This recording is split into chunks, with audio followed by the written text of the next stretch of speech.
اولا مذاکره با آمریکا هیچ تأثیری در رفع مشکلات کشور نداره. اینو باید ما درست بفهمیم. دولت ما نشست مذاکره کرد، دولت اون روز رفتن آمدن نشستن برخاستن مذاکره کردن، گفتگو کردن، خندیدن.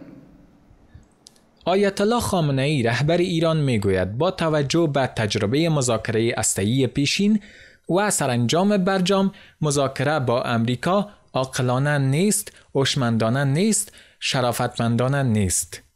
آقای خامنه‌ای گفت اول مذاکره با امریکا هیچ تأثیری در رفع مشکلات کشور ندارد. این را باید ما درست بفهمیم.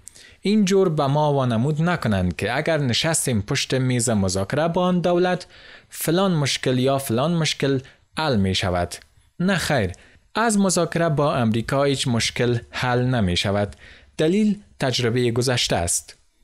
او به مشکلات اجرای برجام و بهره‌مند نشدن ایران از منافی رفع تحریم و سپس خروج امریکا از این توافق اشاره کرد و گفت مذاکره کردیم، امتیاز دادیم، کوتاه آمدیم، اما نتیجه‌ای که مقصودمان بود به دست نیاوردیم. امین معاهده را هم با همه این نقص‌هایی که داشت طرف مقابل خراب کرد، نقص کرد و پاره کرد. آقای خامنه‌ای تاکید کرد با یک چنین دولت مذاکره نباید کرد. در هفته‌های اخیر مسعود پزشکیان رئیس جمهور و عباس عراقچی وزیر خارجه ایران ضمن ابراز بدبینی نسبت به سیاست‌های دونالد ترامپ در قبال ایران گفتند به طور اصولی برای مذاکره آمادگی دارند. علی خامنه‌ای در صحبت‌های امروز خود اذعان کرد که ما البته مشکلاتی داریم در داخل کشور. کسی منکر وجود مشکلات نیست. او بدون اشاره به مشکلات سیاسی، اجتماعی و زیست محیطی گفته است بیشتر مردم مشکلات معیشتی دارند، اما تاکید کرده است که آن چیزی که مشکلات را برطرف می کند عامل داخلی است.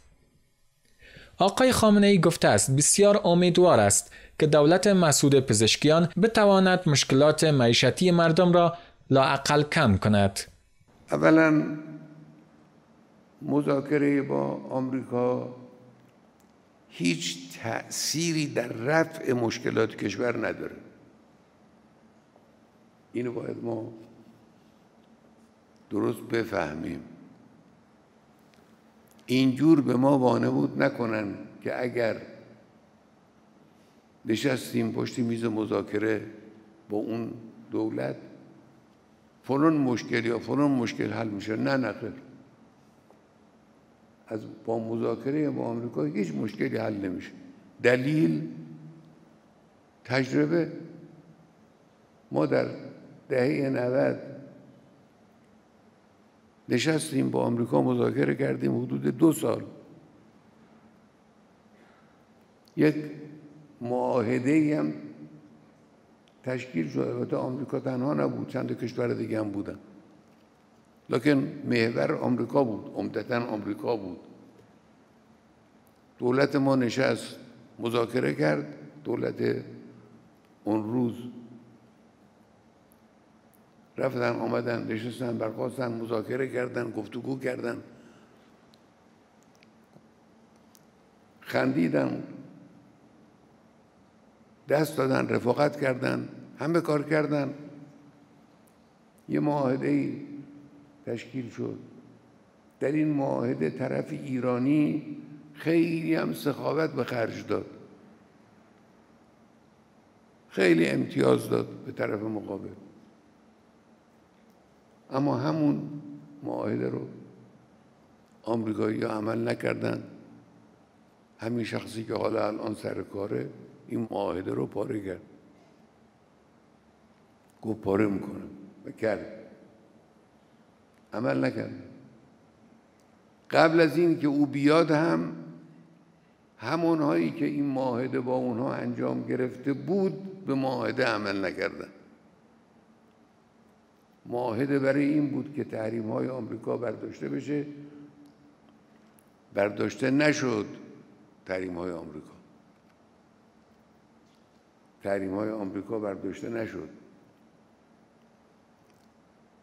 در مورد سازمان ملل هم یک استخوانی لای زخم گذاشتن که مثل تهدیدی همیشه بالا سر ایران وجود داشته باشه. این معاهده محصول مذاکره 2 سال به نظرم به بیشتر کمتر این مذاکره طول کشید. خب این تجربه است دیگه، از این تجربه استفاده کنیم. امتیاز دادیم، مذاکره کردیم، امتیاز دادیم، کوتاه آمدیم، اما نتیجه‌ای که مقصودمون بود به دست نیاوردیم. همین معاهده را هم با همه این نقص‌هایی که داشت طرف مقابل باز خراب کرد، نقض کرد، پاره کرد. با یه چنین دولتی مذاکره نباید کرد. مذاکره کردن عاقلانه نیست، هوشمندانه نیست، شرافتمندانه نیست.